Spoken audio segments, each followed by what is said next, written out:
Hello student, मैं संदीप आप सभी का फिर से स्वागत करता हूं अपने YouTube channel national education hub में। स्टूडेंट, आज हम क्लास 10th के मोस्ट इंपॉर्टेंट क्वेश्चन को यहां पे डिस्कस करेंगे। इससे पहले हम क्लास 10th के केमिस्ट्री के सभी चैप्टर यहां पे टॉपिक वाइज कंप्लीट करा चुके हैं। तो जिस स्टूडेंट ने अभी तक वो लेक्चर नहीं देखे वो प्ले लिस्ट में जाके देख सकता है। स्टूडेंट, अगर वीडियो अच्छा लगे तो वीडियो को लाइक करें एंड चैनल को सब्सक्राइब करें और वीडियो को ज़्यादा से ज़्यादा शेयर करें ताकि सभी स्टूडेंट इस वीडियो का बेनिफिट ले सकें।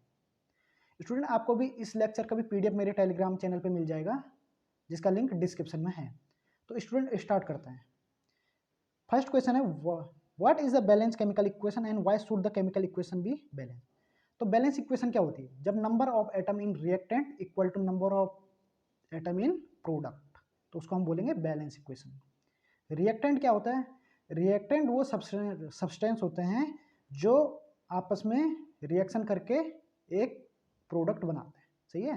तो अगर number of atom in reactant equal to number of atom in product, तो उसको हम बोलेंगे बैलेंस केमिकल इक्वेशन। और हमें केमिकल इक्वेशन को बैलेंस करने की जरूरत क्यों पड़ती है? जो law of conservation of mass है उसको फॉलो करने के लिए। लॉ ऑफ कंजर्वेशन क्या बोलता है कि mass neither be create not be destroy. इसलिए जितना मास रिएक्टेंट का होगा उतना ही मास प्रोडक्ट का होगा, इसलिए हम केमिकल इक्वेशन को बैलेंस करते हैं। ठीक है, आप यहाँ पे एक एग्जांपल देखिए, Zn+S2SO4, तो इसने बनाया Zn SO4+S2। तो यहाँ पे आप जो रिएक्टेंट के जितने एटम हैं उतने ही एटम क्या है प्रोडक्ट में है। Zn एक एटम है और तो प्रोडक्ट में भी Zn ही है। ठीक है, और SO4 का एक एटम है रिएक्टेंट में, तो SO4 का एक एटम है प्रोडक्ट में। H2SO4 एक मॉलिक्यूल है और प्रोडक्ट में भी H2SO4 का एक ही मॉलिक्यूल है। ठीक है, नेक्स्ट क्वेश्चन है कि मैग्नीशियम रिबन को हम क्लीन क्यों करते हैं बर्न करने से पहले। तो सिंपल सा, अगर मैग्नीशियम को आप इन्वायरमेंट में रखोगे तो वो ऑक्सीजन से रिएक्ट करके मैग्नीशियम ऑक्साइड बना देता है। इसलिए जब भी हमको मैग्नीशियम रिबन को बर्न करना होता तो हम उसको पहले क्लीन करते हैं। ठीक है, ताकि हमें डिजायर प्रॉपर्टी मिले। तो सिंपल है, हमें डिजायर प्रॉपर्टी मिलने के लिए हम पहले मैग्नीशियम को क्लीन करेंगे। ठीक है, नेक्स्ट क्वेश्चन है कि कॉपर सल्फेट का कलर चेंज क्यों हो जाता है जब हम उसमें आयरन की नेल को उसमें डीप करते हैं। तो सिंपल है, आयरन क्या होता है मोस्ट रिएक्टिव होता है कॉपर के कंपैरिजन में। तो जब हम आयरन को कॉपर सल्फेट के सॉल्यूशन में डालते हैं तो वो कॉपर को डिस्प्लेस करके आयरन सल्फेट बना देता है, जिस कारण उसका कलर चेंज हो जाता है। जो कॉपर सल्फेट होता है उसका कलर होता है ब्लू, लेकिन जब हम उसमें आयरन डालेंगे तो वो क्या बना देगा आयरन सल्फेट, तो जिस कारण उसका कलर क्या हो जाएगा ग्रीन। ठीक है, आप ये क्वेश्चन भी याद रखिए, Fe+CuSO4, तो ये क्या बन गया FeSO4 बन गया और Cu को डिस्प्लेस कर दिया। नेक्स्ट है रिडॉक्स रिएक्शन क्या होती है। तो रिडॉक्स रिएक्शन क्या होती है? जिसमें एक ऐसी रिएक्शन जिसमें ऑक्सीडेशन और रिडक्शन दोनों एक साथ हो रहा है, तो उसको हम बोलेंगे ऑक्सीडेशन एंड रिडक्शन रिएक्शन या क्या रिडॉक्स रिएक्शन। ठीक है, आप ये एग्जांपल देखिए, MnO2+HCl, तो ये क्या बना MnCl2+H2O+Cl2। तो यहाँ पे MnO2 का क्या हो रहा है रिडक्शन और HCl का ऑक्सीडेशन। ठीक है, आपको नेक्स्ट टॉपिक ये समझना है कि ऑक्सीडेशन एजेंट क्या होता है और रिडक्शन एजेंट क्या होता है। तो ऑक्सीडेशन एजेंट क्या होता है? ऐसा सब्सटेंस जो रिड्यूस हो रहा है उसको हम बोलेंगे ऑक्सीडेशन एजेंट, और ऐसा सब्सटेंस जिसका ऑक्सीडेशन हो रहा है उसको हम बोलेंगे रिडक्शन एजेंट।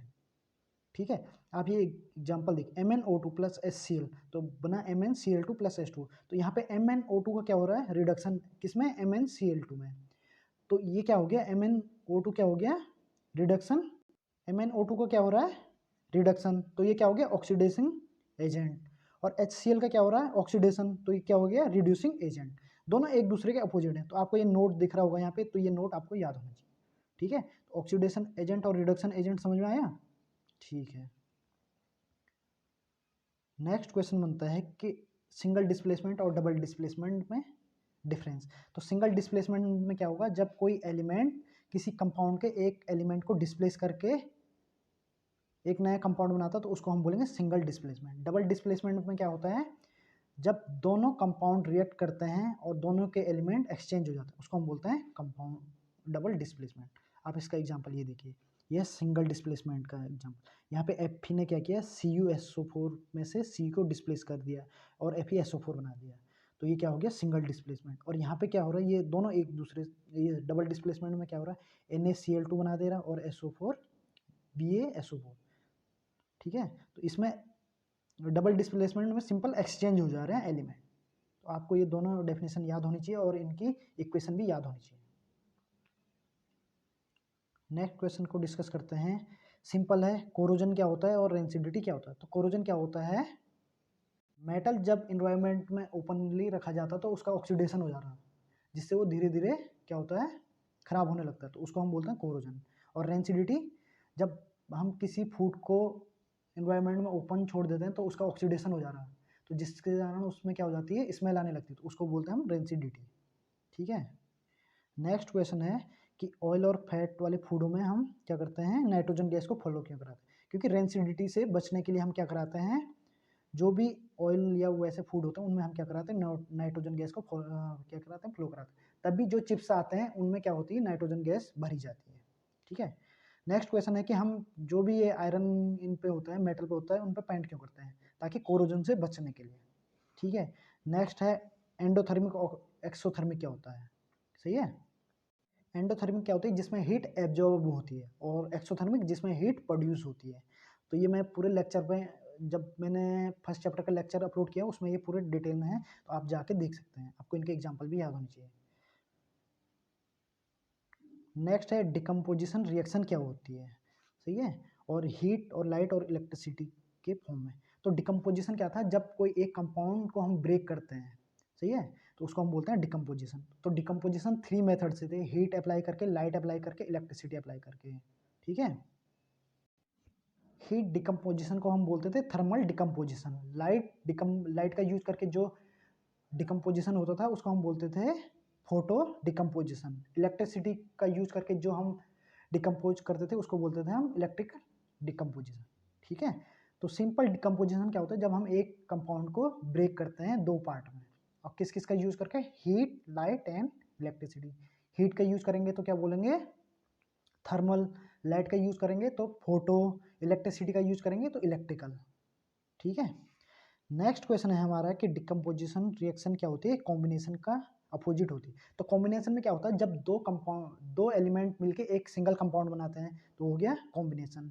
डिकम्पोजिशन में क्या होता है, एक सिंगल कंपाउंड क्या होता है, ब्रेक होता है 2 डिफरेंट एलिमेंट में, ठीक है। नेक्स्ट क्वेश्चन है कि रस्ट का क्या होता है, केमिकल नेम और केमिकल फॉर्मूला। तो केमिकल फॉर्मूला होता है Fe2O3 इंटू XH2, ठीक है। और केमिकल नेम होता है हाइड्रेट फेरिक ऑक्साइड। तो ये मोस्ट इंपॉर्टेंट क्वेश्चन है, 1 नंबर के लिए आ सकता है, तो ये आपको पता होना चाहिए। नेक्स्ट है कि कोरोजन और रस्टिंग में क्या डिफरेंस होता है। स्टूडेंट, कोरोजन क्या होता है, जब किसी मेटल का ऑक्सीडेशन हो रहा है उसको हम बोलते हैं कोरोजन, और अगर पर्टिकुलर आयरन का ऑक्सीडेशन हो रहा है तो उसको हम बोलेंगे रस्टिंग, ठीक है। नेक्स्ट क्वेश्चन है रिएक्टेंट क्या होता है। रिएक्टेंट एक ऐसा सब्सटेंस होता है जो आपस में रिएक्ट करके प्रोडक्ट बनाते हैं, सही है। तो हम सिंपल बोलेंगे reactant are a substance that take part in reaction and produce product, सही है। एग्जांपल आप ये देखिए, ये ए है, ये बी है, ये क्या है, किसी रिएक्शन में पार्ट कर रहे हैं और सी बना रहे हैं, तो ए और बी क्या हो गए, रिएक्टेंट, और सी प्रोडक्ट, ठीक है। नेक्स्ट क्वेश्चन है कि कैटलिस्ट क्या होती है। तो कैटलिस्ट एक ऐसे सब्सटेंस होते हैं जो क्या करते हैं, रिएक्शन के रेट को इंक्रीज कर देते हैं। एग्जांपल के लिए, अगर ए और बी दो रिएक्ट कर रहे हैं तो वो सी बना रहे हैं कितने आवर में, 2 आवर में, लेकिन जब हम उसमें कैटलिस्ट को मिलाएंगे तो वो रिएक्ट कितने कर देगा, केवल हाफ आवर या 1 आवर में, सही है। तो सिंपल कैटलिस्ट क्या होते हैं, जो केमिकल रिएक्शन की स्पीड को इंक्रीज कर देते हैं, सही है। एग्जाम्पल आप एक बार फिर से समझिए, अगर ए और बी दोनों रिएक्ट करके सी बना रहे हैं कितने आवर में, 24 आवर में, आपने उसमें कैटलिस्ट मिलाया, तो ए और बी मिलके जो सी बना रहे हैं वो कितने आवर में बना दे रहे हैं, ओनली 5 आवर में। तो कैटलिस्ट क्या करते हैं कि केमिकल जो रिएक्शन होती है उसकी स्पीड को इंक्रीज कर देते हैं, ठीक है। नेक्स्ट क्वेश्चन है यहाँ पे, एक एग्जांपल है MnO2 प्लस HCl, इन्होंने बनाया MnCl प्लस H2Cl। तो यहाँ पे हमने देखना कि ऑक्सीडेशन किसका हो रहा है, रिडक्शन किसका हो रहा है, ऑक्सीडेशन एजेंट कौन है, रिडक्शन एजेंट कौन है। तो आप इसको ऐसे देखिए, यहाँ पे MnO2 का क्या हो रहा है, रिडक्शन किसमें, MnCl में, ठीक है, ये हो गया रिडक्शन। और HCl का क्या हो रहा है, ऑक्सीडेशन। ठीक है, ये क्या है, रिडक्शन, और ये क्या है, ऑक्सीडेशन। सही है, क्योंकि यहाँ पे MnO2 है तो MnCl में हो रहा है, तो रिडक्शन में क्या हो रहा है, ऑक्सीजन का लॉस, और ऑक्सीडेशन में ऑक्सीजन का गेन। ठीक है, अब हम समझेंगे कि ऑक्सीडेशन एजेंट क्या होता है। ऑक्सीडेशन एजेंट क्या होता है, हमने अभी अभी डिस्कस किया था, जिसका रिडक्शन हो रहा है। सही है, तो वो क्या होगा, यहाँ पे MnO2 का क्या हो रहा है, रिडक्शन हो रहा है, तो और रिडक्शन एजेंट कौन हो जाएगा, HCl। सही है, तो MnO2 का क्या हो रहा है, रिडक्शन किसके कारण हो रहा है, HCl के कारण, तो HCl क्या हो गया, रिडक्शन एजेंट। और HCl का क्या हो रहा है, ऑक्सीडेशन किसके कारण हो रहा है, MnO2, तो MnO2 क्या हो गया, ऑक्सीडेशन एजेंट, और HCl हो गया रिडक्शन एजेंट। ठीक है, ये हम ऊपर भी यहाँ पे डिस्कस कर चुके हैं, ये आप ये देखिए यहाँ पे। सही है, MnO2 क्या है, ऑक्सीडेशन एजेंट है, और HCl रिडक्शन एजेंट है। ठीक है, नेक्स्ट जो है ये केमिकल इक्वेशन को बैलेंस करना है। तो केमिकल इक्वेशन को बैलेंस कैसे करेंगे, जब हमें क्या करना पड़ेगा, number of atom left hand side equal to number of atom right hand side. ठीक है, एक एग्जांपल देखते हैं, यहाँ पे देखिए Ca के 1 एटम है, तो इधर भी Ca का 1 एटम है। सही है, यहाँ पे H2 के 2 एटम है, और एक ये 3, टोटल 3 एटम है। यहाँ पे H2 के केवल 2 एटम है। सही है, और यहाँ पे O के कितने हैं, 4 5, यहाँ पे 5 हैं O के, तो हमको ये सब बैलेंस करना होगा।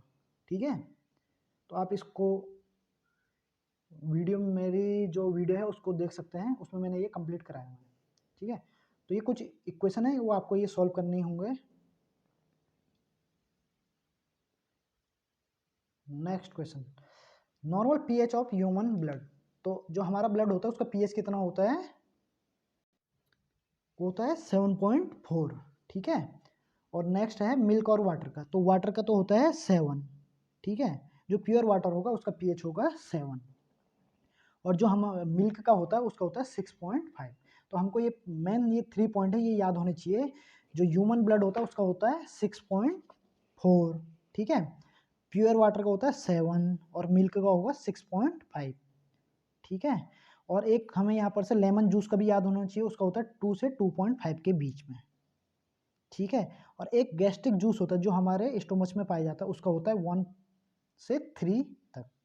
ठीक है, और एक आपको और याद करना, मिल्क ऑफ मैग्नीशिया, इसका होता है 10 से 10.5। तो आपको मेन ये याद होने चाहिए कि ब्लड का कितना हुआ 7.4, वाटर का 7, मिल्क का 6.5। ठीक है, और लेमन जूस का 2 से 2.5, गैस्ट्रिक जूस का 1 से 3। सही है, मिल्क ऑफ मैग्नीशिया का 10 से 10.5। तो ये आपको ये सभी पॉइंट याद होने चाहिए। नेक्स्ट क्वेश्चन है कि वाटर और प्लास्टर ऑफ पेरिस की जब रिएक्शन होगी तो क्या बनेगा। तो आप ये मेरे वीडियो को, लेक्चर को देखिए, जिसमें मैंने ये पूरा प्लास्टर ऑफ पेरिस कंप्लीट कराया है, क्योंकि ये काफ़ी लेंदी क्वेश्चन है, तो आपको ये वहीं जाके देखना पड़ेगा। नेक्स्ट क्वेश्चन है, जब हम सोडियम हाइड्रोक्साइड को हीट करते हैं तो क्या होता है। ठीक है, जब हम सोडियम हाइड्रोक्साइड को हीट करेंगे तो सोडियम कार्बोनेट और कार्बन डाइऑक्साइड और H2O में ब्रेक हो जाएगा। ठीक है, तो ये आपको ये इक्वेशन याद होनी चाहिए कि जब हम सोडियम हाइड्रोक्साइड को, हाइड्रोकार्बोनेट को हीट करेंगे तो वो सोडियम कार्बोनेट, कार्बन डाइऑक्साइड और H2O में ब्रेक हो जाएगा। ठीक है, इससे ऊपर वाला जो क्वेश्चन था, प्लास्टर ऑफ पेरिस को वाटर में रिएक्ट करके क्या बनाएगा, तो जिप्सम। तो आप मेरे प्लेलिस्ट में जाके यहाँ पे सेकंड एसिड बेस वाले का सेकंड पार्ट को देखिए, तो उसमें आपको ये प्लास्टर ऑफ पेरिस की रिएक्शन समझ में आ जाएगी। ठीक है, वहाँ पे क्या होता है, जब प्लास्टर ऑफ पेरिस को वाटर के साथ रिएक्ट कराते हैं तो जिप्सम बनता है। ठीक है, क्योंकि जो प्लास्टर ऑफ पेरिस का जो फॉर्मूला होता है वो होता है CaSO4 फिर हाफ H2O। अब हम उसमें जब H2O की रिएक्ट कराएंगे तो वो बनेगा CaSO4 इंटू 2H2O, तो वो बनता है जिप्सम।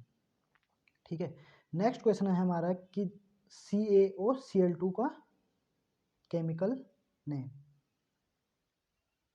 जो ये CaOCl2 ये है ब्लीचिंग पाउडर का फॉर्मूला। ठीक है, इसको हम बोलते हैं कैल्शियम ऑक्सीक्लोराइड। ठीक है, नेक्स्ट क्वेश्चन है कि वह कौन सा सब्सटेंस है जो क्लोरीन से रिएक्ट करके ब्लीचिंग पाउडर बनाता है। तो उसका नाम है स्लिंग लाइमन। ठीक है, नेक्स्ट है कि sodium compound use to soap. हम मतलब सोडियम कंपाउंड में कौन सा चीज़ मिलाते हैं कि वो हार्ड वाटर को सॉफ्ट कर देता है, तो उसका उसका नाम है सोडियम कार्बोनेट या वॉशिंग सोडा। तो ये छोटे छोटे 1 नंबर के लिए क्वेश्चन बनेंगे, सही है, कि हार्ड वाटर को सॉफ्ट करने के लिए किसका यूज होता है, सोडियम कार्बोनेट या वॉशिंग सोडा। ठीक है, आपको ये सभी क्वेश्चन याद होने चाहिए।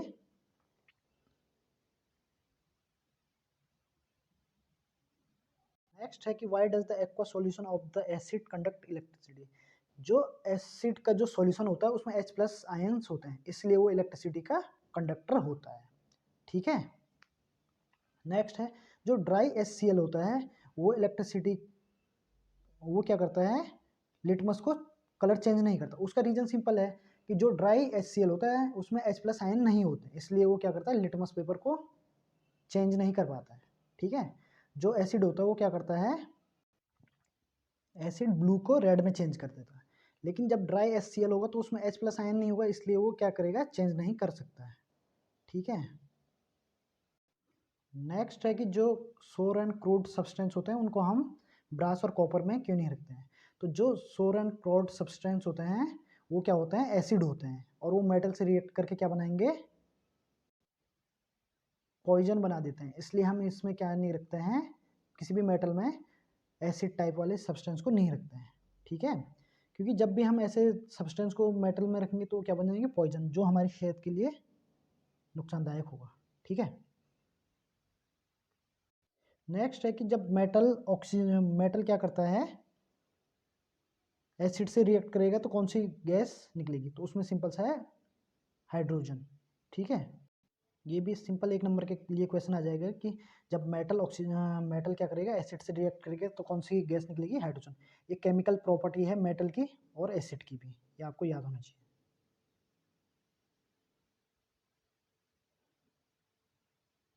नेक्स्ट क्वेश्चन ये है कि हम जो वाटर होता है उसमें एसिड के क्यों डालते हैं, सही है, केवल हम एसिड में ही वाटर को क्यों नहीं डालते, उसका रीज़न ये है, अगर हम वाटर में एसिड को डालेंगे तो वो क्या करेगा, ज़्यादा एनर्जी प्रोड्यूस नहीं करेगा, लेकिन अगर हमने एसिड में वाटर डालेंगे तो काफ़ी एनर्जी प्रोड्यूस करेगा, जिससे हमें नुकसान हो सकता है। ठीक है,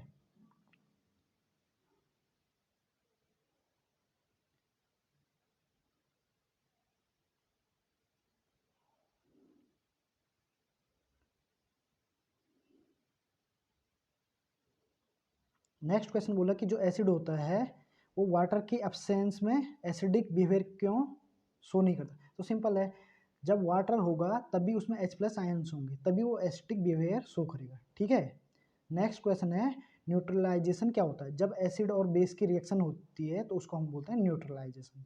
इसके एग्जाम्पल आपको मेरे वीडियो लेक्चर में मिल जाएगा। ठीक है, नेक्स्ट है कि वॉशिंग सोडा और ब्रेकिंग सोडा के इंपॉर्टेंस बताओ, तो इसके भी आपको, इसके लिए भी लेक्चर देखने पड़ेंगे आपको। यहाँ पे केवल इंपॉर्टेंट जो क्वेश्चन है उनको मैं बता देता हूँ कि इंपॉर्टेंट क्वेश्चन कौन से हैं। ठीक है, आपको इनका सॉल्यूशन मेरे PDF और कहाँ से मिल जाएगा, वीडियो लेक्चर से मिल जाएगा। नेक्स्ट क्वेश्चन है डिफरेंस एसिड और बेस में, ये भी आपको पूरा मैंने पढ़ाया है लेक्चर में, तो आप जाके एक बार देखिए। 4 property of acid and base, एक मेन केमिकल प्रॉपर्टी आएंगी तो आपको ये याद होनी चाहिए। ठीक है, नेक्स्ट क्वेश्चन है कि किंग ऑफ केमिकल किसको बोलते हैं, तो वो होता है सल्फ्यूरिक अम्ल H2SO4। क्वीन ऑफ एसिड वो होता है नाइट्रिक एसिड HNO3। तो ये भी इंपॉर्टेंट क्वेश्चन है जिसका आपको आंसर याद होना चाहिए। सही है, किंग ऑफ केमिकल या king of acid, queen of acid. ठीक है, किंग ऑफ एसिड कौन सा है, H2SO4, queen of acid HNO3। सही है, अब नेक्स्ट क्वेश्चन आता है कि एक्वारेजिया क्या होता है। सही है, जब HCl और HNO3 को हम 3:1 में मिक्स करते हैं तो वो क्या बनाता है, एक्वारेजिया। तो ये क्वेश्चन भी इंपॉर्टेंट है, तो ये आपको याद होना चाहिए। ठीक है, अब यहाँ पर से इंपॉर्टेंट क्वेश्चन बनता है कि सिट्रिक एसिड किस में पाया जाता है, तो ऑरेंज में। सही है, ऑक्जेलिक एसिड किस में पाया जाता है, टमेटो में। तो आपको ये सोर्स ऑफ एसिड भी याद होने चाहिए, ये मैंने कुछ इंपॉर्टेंट यहाँ पे दिए हैं तो ये आपको याद होने चाहिए। सिंपल आ जाएगा, या तो एप्पल में कौन सा एसिड पाया जाता है, मैलिक, या तो क्वेश्चन ऐसे देगा कि मैलिक एसिड किस में पाया जाता है, तो एप्पल। ठीक है, तो ये आपको ये 4-5 पॉइंट याद होने चाहिए।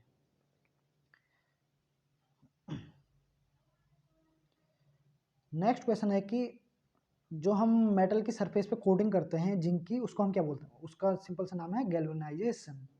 ठीक है, जब हम किसी मेटल के सरफेस पे क्या करते हैं, जिंक की कोटिंग करते हैं, सही है, ताकि उस पर कोरोजन ना हो, तो उसको हम बोलते हैं गैल्वेनाइजेशन, ठीक है।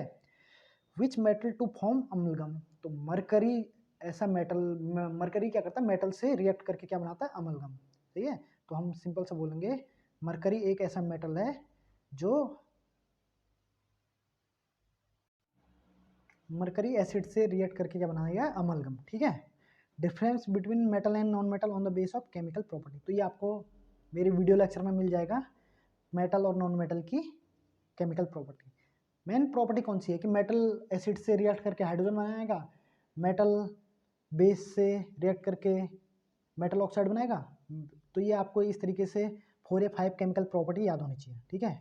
नेक्स्ट क्वेश्चन है एग्जांपल ऑफ ए मेटल जो लिक्विड, जो रूम टेम्परेचर पे लिक्विड में होता है, तो है कौन, मरकरी। सेकंड है कौन सा मेटल क्या होता है हम आराम से चाकू से कट कर सकते हैं, वो है आयोडीन, सही है। बेस्ट कंडक्टर ऑफ हीट, तो वो क्या होगा, सिल्वर, ठीक है। Best conductor of, poor conductor of heat क्या हो जाएगा, जो क्या, लेड, सही है। सॉरी, ये जो सेकंड क्वेश्चन है जिसको हम इजीली कट कर सकते हैं वो होगा सोडियम, सही है। तो फर्स्ट क्या है, जो लिक्विड टेम्परेचर पे रूम होता है वो होता है मरकरी। सेकंड क्या है जिसको हम इजीली चाकू से कट कर सकते हैं वो है सोडियम। थर्ड क्या है, जो बेस्ट कंडक्टर ऑफ हीट है वो है सिल्वर। फोर्थ क्या है, पुअर कंडक्टर ऑफ हीट, वो है लेड, ठीक है। नेक्स्ट है why the sodium keep emerge in A kerosene oil. Sodium बहुत रिएक्टिव मटेरियल मेटल होता है, इसलिए उसको हम केरोसिन में मर्ज करके रखते हैं, ठीक है। Explain the meaning of malleability and ductility. Malleability क्या होता है, जब हम किसी मेटल को पीटते हैं तो वो एक चद्दर की फॉर्म में या सीड की फॉर्म में फैल जाता है, तो उसको हम बोलते हैं मेलेबिलिटी। डक्टिलिटी क्या होता है, जब हम मेटल को खींचते हैं तो वायर की फॉर्म में चेंज हो जाता है, उसको हम बोलते हैं डक्टिलिटी, ठीक है। नेक्स्ट है why do the ionic compound have the highly melting point. जो आयनिक बॉन्ड होते हैं वो काफ़ी स्ट्रॉन्ग बॉन्ड होते हैं, तो इनका जो ये बॉन्डिंग ब्रेक करने के लिए हमें काफ़ी टेम्परेचर चाहिए होता है, इसलिए जो आयनिक कंपाउंड होते हैं वो हाई मेल्टिंग पॉइंट वाले होते हैं, ठीक है। नेक्स्ट है definition of the mineral ores, gang, smelting and alloy. तो मिनरल क्या होता है, जो हम अर्थ से जब माइनिंग करते हैं तो बहुत सारे मटेरियल एक साथ मिलते हैं, सही है, तो उसको हम बोलते हैं मिनरल। जैसे अगर हमने कोई आयंस का कहीं पे माइनिंग चल रहा तो वहाँ पे हमें डायरेक्ट आयंस नहीं मिलेगा, आयन के हाथ हमें बहुत सारी जो होती हैं इम्प्यूरिटी मिलती है, तो ये सबका कॉम्बिनेशन को हम बोलते हैं मिनरल। और क्या होता है, जब हम इम्प्यूरिटी के साथ जो एक सबसे मेटल मिलता है ये पूरा, उसको हम बोलते हैं ओर, ठीक है। जैसे हमें एल्युमिनियम निकालना है तो डायरेक्ट एल्युमिनियम नहीं निकलेगा, एल्युमिनियम को हम बॉक्साइट से रिफाइन करने के बाद मिलता है, तो ये बॉक्साइट क्या हो गया, एल्युमिनियम का ओर, ठीक है। नेक्स्ट है गैंग। गैंग क्या होगी, जो भी इम्प्यूरिटी हमें मतलब ओर में मिलेगी उसको हम बोलेंगे गैंग। स्मेल्टिंग क्या होती है, जब हम मेटल को रिफाइन करते हैं तो उससे पहले हम उसको क्या करते हैं, बर्न करते हैं ताकि उसकी इम्प्यूरिटी को हटा सके, तो इसको हम बोलेंगे स्मेल्टिंग। एलॉय क्या होता है, जब हमें किसी मटेरियल की डिजायरेबल प्रॉपर्टी के लिए हम मेटल और नॉन मेटल को मिक्स करते हैं या दो अलग अलग मेटलों को मिक्स करते हैं, तो वो क्या हो गया, एलॉय, ठीक है। अगर मुझे चाहिए होगा कि जैसे हम गोल्ड में क्या मिलाते हैं, कॉपर, क्योंकि अगर हम केवल गोल्ड का ही कोई ज्वेलरी बनाएंगे तो काफ़ी क्या होगा, डक्टाइल होगा, जो इजीली क्या होगा, टूट सकता है, इसलिए हम गोल्ड में क्या करते हैं, उसमें कॉपर मिलाते हैं, ठीक है। तो एलॉय क्या होगा, जब हम दो मेटल या एक मेटल और नॉन मेटल को मिक्स करके कोई नया मेटल मतलब क्या बनाते हैं, मेटल बनाते हैं, तो उसको हम बोलेंगे एलॉय, ठीक है। नेक्स्ट है द केमिकल, नेक्स्ट है the two metal which are found in nature in free state. तो फर्स्ट है गोल्ड, सेकंड है प्लेटिनियम, ठीक है। ये इजिली आपको फ्री स्टेट में मिल जाएगा। नेक्स्ट है the chemical process use to obtaining the metal from oxide. तो इसका आंसर है रिडक्शन, सही है। रिडक्शन में क्या होता है, मेटल ऑक्साइड ब्रेक हो जाता है मेटल और ऑक्सीजन में, ठीक है। नेक्स्ट है मेटल और नॉन मेटल में डिफरेंस उनके केमिकल के बेस पे। तो अभी अभी ये ऊपर भी हमने डिस्कस किया था, मेटल और नॉन मेटल में डिफरेंस है केमिकल के बेस पे, कि मेटल जब ऑक्सीजन से रिएक्ट करेगा क्या करेगा, वाटर से रिएक्ट करेगा क्या करेगा, नॉन मेटल से रिएक्ट करेगा क्या करेगा, और ये आप मेरे वीडियो लेक्चर में कंप्लीट देख सकते हैं, ठीक है। अगर हम यहाँ पे अगर इनके आंसर को डिस्कस करेंगे तो वीडियो काफ़ी लेंदी हो जाएगा, ठीक है। नेक्स्ट है हम कॉपर का यूज़ क्यों करते हैं हॉट वाटर के टैंक के लिए। एक तो इसका रीज़न है कॉपर क्या होता है वेरी गुड कंडक्टर होता है हीट का, और दूसरा जो कॉपर होता है उसमें कोरोजन कम होता है। ठीक है। नेक्स्ट है कैल्सिनेशन एंड रोस्टिंग। ठीक है, ये भी मैंने काफ़ी डिटेल में एक्सप्लेन किया है वीडियो में, तो आप वहाँ से जाके देख सकते हैं। ठीक है। नेक्स्ट क्वेश्चन बनता है कि structure of isomer draw the pentane. तो पेंटेन का हमें आइसोमर बनाना है। तो आइसोमर क्या होता है जिनका केमिकल फॉर्मूला सेम होता है और स्ट्रक्चर डिफरेंट होता है। तो आपको पेंटेन के डिफरेंट डिफरेंट यहाँ पे स्ट्रक्चर बनाने हैं। ठीक है। नेक्स्ट है आपको इलेक्ट्रॉन डॉट स्ट्रक्चर बनाना है साइक्लोपेंटेन का। तो आप ये भी वीडियो में देख सकते हैं। और नेक्स्ट है हमें सोप का क्लीनिंग एक्शन को डिटेल में। तो हमने बताया था सोप के मॉलिक्यूल के दो पार्ट होते हैं, एक होता है पोलर, एक होता है नॉन पोलर। जो पोलर होता है वो वाटर से कनेक्ट होता है, नॉन पोलर डस्ट से। तो जब हम वाटर सोप और डस्ट को मिक्स करते हैं तो जो वाटर का मॉलिक्यूल है वो क्या होता है, वाटर एक साइड उसका वाटर से कनेक्ट हो जाता है, दूसरा साइड डस्ट से। तो जब हम क्लोथ को बाहर निकालेंगे तो डस्ट क्या हो जाएगी, वाटर में ही चिपकी रह जाएगी और हमारे क्लोथ क्लीन हो जाएगी। तो इसी को हम बोलते थे क्या, मिसेल फॉर्मेशन। तो डायरेक्ट ये भी क्वेश्चन आ सकता है कि मिसेल फॉर्मेशन क्या है। ठीक है। नेक्स्ट है कि कार्बन कंपाउंड के फ्यूल के रूप में यूज क्यों करते हैं। कार्बन के कंपाउंड को फ्यूल के फॉर्म में इसलिए यूज करते हैं क्योंकि कार्बन का जो ये कंपाउंड होता है ये काफ़ी एनर्जी प्रोड्यूस करता है जब इसको हम बर्न करते हैं। ठीक है। ये डायरेक्ट ऐसे भी क्वेश्चन आ सकता है कि हाइड्रोकार्बन को हम फ्यूल के रूप में यूज क्यों करते हैं। तो सिंपल है कि जब हम इसको बर्न करते हैं तो ये काफ़ी हाई एनर्जी रिलीज करता है। ठीक है। Draw the electronic dot structure of ethanoic acid H2S और प्रोपेन एंड F2। तो ये आप इनको भी करिए। Explain the nature of covalent bond and using the bond of formation. Covalent bond क्या थे, जब दो एलिमेंट इलेक्ट्रॉन को क्या कर रहे हैं, शेयर कर रहे हैं, तो वो थे कोवलेंट बॉन्ड। और एनिक बॉन्ड क्या था, जब इलेक्ट्रॉन का ट्रांसफर हो रहा था one element to another element. ठीक है। ये मैंने कंप्लीट वीडियो में एक्सप्लेन किया, तो आप वहाँ से जाके एक बार देख सकते हैं। नेक्स्ट है एथेन में कितने कोवलेंट बॉन्ड है। तो आप एक बार इसको इस तरीके से देखिए, सी सी 1 H H H H। तो यहाँ पे कितने कोवलेंट बॉन्ड होंगे, 1 2 3 4 5 6 7। ठीक है, तो 7। तो आप एक बार वीडियो में कंप्लीट देखिए तो ये आपको समझ में आ जाएगा। नेक्स्ट है यहाँ पे टेबल के कि मॉडर्न पीरियोडिक टेबल किसने दी। तो उनका आंसर था Moseley. Limitation of Dobereiner and limitation of Newland. तो ये भी मैंने वीडियो में काफ़ी अच्छे से एक्सप्लेन किया, तो आप एक बार वीडियो में जाके देख सकते हैं। ठीक है। नेक्स्ट है कि मेंडलीव ने जो पीरियोडिक टेबल बनाई थी उसका क्राइटेरिया क्या था। तो उसका क्राइटेरिया था क्या, एटॉमिक मास। ठीक है। नेक्स्ट है मॉडर्न पीरियोडिक टेबल और मेंडलीव के पीरियोडिक टेबल में क्या क्या, जो मतलब मॉडर्न पीरियोडिक टेबल में क्या नए इम्प्रूवमेंट हुए मेंडलीव से। तो मॉडर्न पीरियोडिक टेबल किसके बेस पे थी, एटॉमिक नंबर, और मेंडलीव की एटॉमिक मास। मेन ये डिफरेंस था। ठीक है। यहाँ पे नेक्स्ट क्वेश्चन है कि थ्री एलिमेंट, हमने तीन ऐसे एलिमेंट बताने हैं जिनके लास्ट में 1 1 क्या हो, आउटर मोस्ट सेल में 1 इलेक्ट्रॉन हो। तो फर्स्ट क्या हो जाएगा, एक तो सोडियम है, दूसरा लिथियम है, इसी तरीके से और पोटेशियम हो जाएगा। ठीक है। सेकंड क्या बोला, जिनके आउटर मोस्ट सेल में 2 इलेक्ट्रॉन हो, तो क्या हो जाएगा, मैग्नीशियम, सही है, और कैल्शियम और स्केडियम, सही है, और बेरिलियम भी बोल सकते हो आप। ठीक है। और ऐसे एलिमेंट जिनके आउटर मोस्ट सेल कंप्लीट हो, तो क्या हो जाएगा, हीलियम, आर्गन, सही है, और यहाँ पे नियोन भी हो जाएगा। इनके आउटर मोस्ट सेल क्या होते हैं, कंप्लीट होते हैं, इनको हम इनर्ट गैस भी बोलते हैं। ठीक है।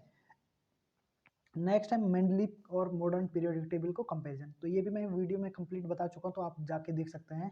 सिंपल ही है, जो मॉडर्न पीरियोडिक टेबल है उसका बेस क्या है, एटॉमिक नंबर, और जो मेंडलीव की है वो थे एटॉमिक मास।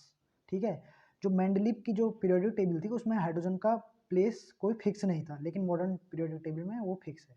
ठीक है। मेंडलीव की पीरियोडिक टेबल में क्या था, जो आइसोटोप थे, ठीक है, और उनके लिए कोई फिक्स प्लेस नहीं था, लेकिन मॉडर्न पीरियोडिक टेबल में उनका भी प्लेस है। ठीक है। और जो मॉडर्न पीरियोडिक टेबल है उसमें 18 ग्रुप थे और मेंडलीव की पीरियोडिक टेबल में केवल 8 ग्रुप थे। ठीक है, नेक्स्ट क्वेश्चन को डिस्कस करते हैं। How many number of period and group in periodic table? तो कितने हैं? 7 पीरियड हैं, 18 ग्रुप हैं, सही है। How number of the period and group in Mendeleev period? Mendeleev में कितने थे? 7 पीरियड थे और 8 ग्रुप थे। ठीक है, नेक्स्ट है कि जो मॉडर्न पीरियोडिक टेबल है उसका बेस क्या है? उसका बेस है एटॉमिक नंबर। ठीक है, और नेक्स्ट क्वेश्चन है कि हेलोजन फैमिली कौन सी है? 17, जो 17 ग्रुप है उसको हम बोलते हैं हेलोजन, सही है।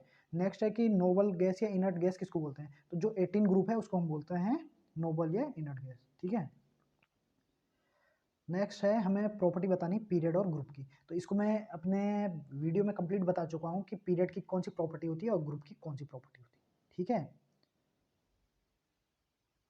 नेक्स्ट हमने एक ऐसा एलिमेंट बताना है जिसका क्या हो, इलेक्ट्रॉनिक कॉन्फ़िगरेशन में 8 इलेक्ट्रॉन हो वैलेंस शेल में। तो सिंपल है, बहुत सारे हैं जो भी इनर्ट गैस वाले होते हैं इनको हम बोलेंगे क्या?